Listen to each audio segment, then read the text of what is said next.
So let's say you're at 35,000 feet and both engines flame out for some reason, and you can still glide someplace, but you've lost all electric and all hydraulic, and maybe your APU is not working to give you electric. That rat will automatically deploy. You can push a button to deploy it, but it will deploy automatically. It's wired to do that.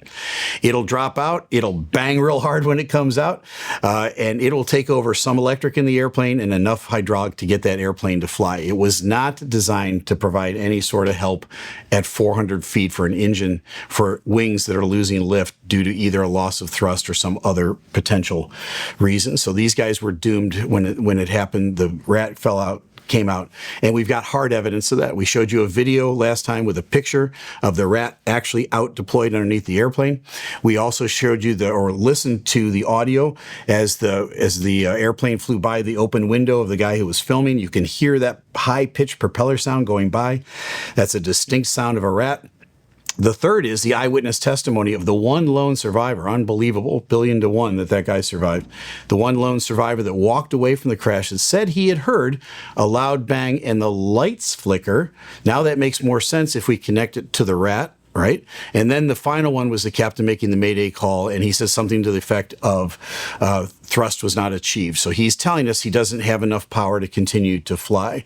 That would be indicative of either a single or a dual engine failure. So having said that, that's the hard evidence that we know so far and the facts to back it up. Now, what would cause potentially one engine or two engines to fail? Well, those big turbine engines out there basically are pretty simple operators. Once they get started and they get turning, they need air and they need fuel, and they need a constant flow of liquid fuel. Hold on to that word for a minute. Liquid, it's important. Liquid fuel, and they need an even steady flow of air.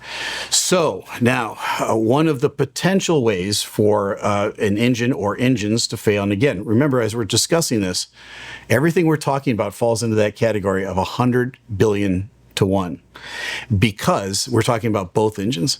If one engine had done any of the things that we've discussed so far, it might not even make the news. We might not even be talking about it, because a 787 can fly just fine on a single engine at all gross weights in all temperature conditions, even with the gear down.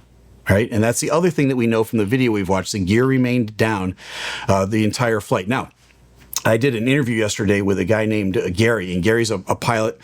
He's a really good guy. He's got a great YouTube channel. Gary B. Pilot is his YouTube channel. You can go check out that interview there. Throw some love Gary's way, because he